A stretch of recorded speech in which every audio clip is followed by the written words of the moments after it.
Meanwhile, Schmidt and Dr. Zola are visited by 3 of Hitler's senior officers, who have been assigned to inspect Schmidt's operation. They mock Schmidt, claiming that the Nazi Party no longer takes him and HYDRA seriously because of his fixation with magic and the occult, and they jokingly refer to him as the Red Skull, a moniker Schmidt despises. Schmidt brings the 3 to his weapons laboratory, where they see his unstoppable energy weapons and a strategic map of Europe peppered with targets. One of the 3 spots a target above Berlin and confronts Schmidt. Schmidt vaporizes the 3 Nazi officers in a flash. Schmidt declares that HYDRA has left the Nazi Party and is now at odds with the rest of the globe. Phillips and Carter pick up the remains of Dr. Erskine's lab the next day.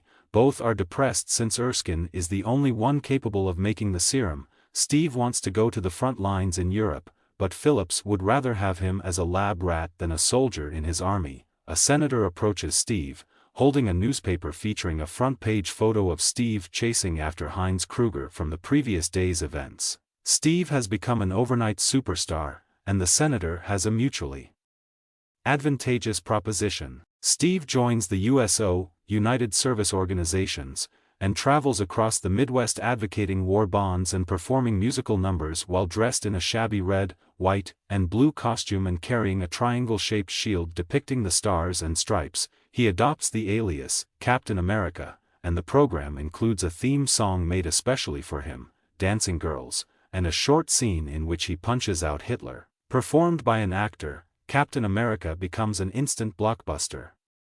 Generating comic books and black-and-white films, his antics generate funds for the USO. Steve is shortly sent to Italy to continue entertaining the troops. When he arrives, the grumpy and war-torn men ridicule him and advise him to go find himself. He is shortly greeted by Carter, who, together with Phillips, is in charge of the war's European theater. She informs him that the troops are dissatisfied since numerous members of their division, the 107th Infantry, have been killed in action. Steve understands this is Bucky's section and rushes to meet Phillips. Phillips cannot locate Bucky's name on his casualty list and advises Steve to return to his work as a movie star and cheerleader. Steve inquires of Carter as to where the guys and Bucky are being detained. She shows him a map and the location of a known HYDRA weapons plant 30 to 40 kilometers behind enemy lines. Over his Captain America outfit, Steve quickly puts on a set of army trousers and a leather jacket, as well as a blue helmet with a white imprinted on the front. He intends to take a vehicle and drive inside HYDRA's domain, but she has a better plan. In his own jet, Howard Stark takes them both over the battlefield.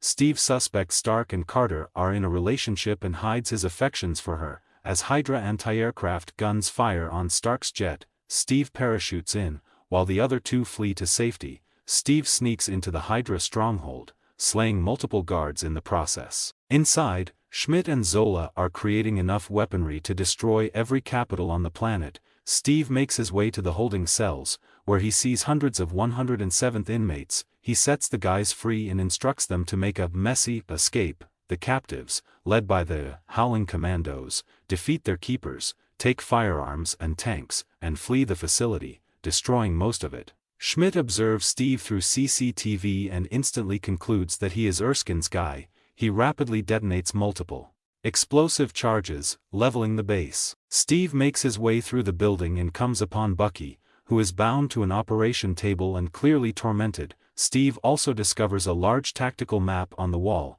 which is marked with numerous installations. Steve releases Bucky, who is astonished to learn that Steve is taller than him, and memorizes the map. The 2 go up the catwalks and come face to face with Schmidt on a retractable bridge. Rogers hits Schmidt, who, surprise, defends himself. Schmidt plays with his face, which appears to have come loose from his skull, and swiftly rips it away as a mask. The Red Skull returns Rogers and Bucky's glare before entering an elevator. The Red Skull instructs Arnim Zola in the elevator to meet him at another HYDRA base and steal his automobile. The Red Skull flees the collapsing complex in an unusually constructed private jet, while Zola flees in Schmidt's roadster. Inside, Steve and Bucky face a major barrier to their escape.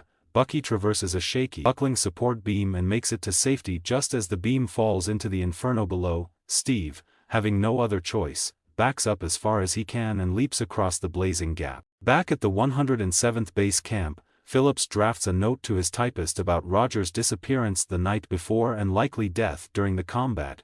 Phillips then chastises Agent Carter for creating this loss, noting that, unlike the essential Stark, she may be punished. Carter tries to defend her actions, but Phillips dismisses them outright, claiming that the loss of Rogers, the sole successful test subject of Project Rebirth, would be sufficient enough to shut down their company. Just before Rogers arrives, over 400 survivors of the 107th leave the facility in a frenzy, carrying samples of the Red Skull's technology, including several assault vehicles. Rogers reports to Phillips for disciplinary punishment for going out in direct violation of rules, but is excused. Bucky asks for a standing ovation for Rogers, who has really become Captain America. The word of Captain America's victory on the battlefield has spread throughout the world, but Rogers does not appear in Congress to get his medal. The reason for Steve's absence is in London, where he provides Phillips and Carter his best recall of the HYDRA base map and informs them that he plans to go to those bases and destroy them one by one,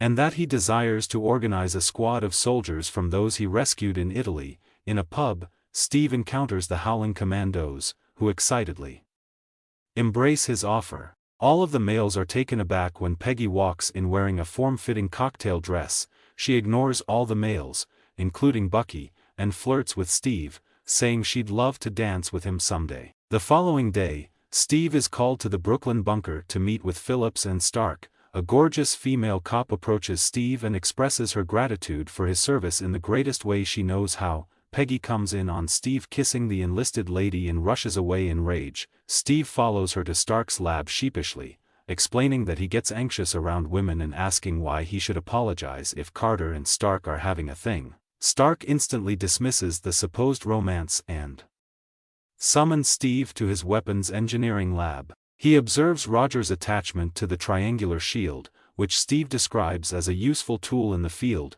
Several prototype shields with complicated components are on a table, but Steve discovers a basic, round shield on a lower shelf. Stark says that the shield is constructed of vibranium, a metal that is lighter than steel, vibration resistant, and can withstand large hits. He asks Peggy for his opinion while holding the shield in front of him. She mockingly shoots a .45 pistol clip at the shield, which Steve hides behind. The shield performs wonderfully in the impromptu test. As she goes away, Steve hands Stark a drawing of a uniform.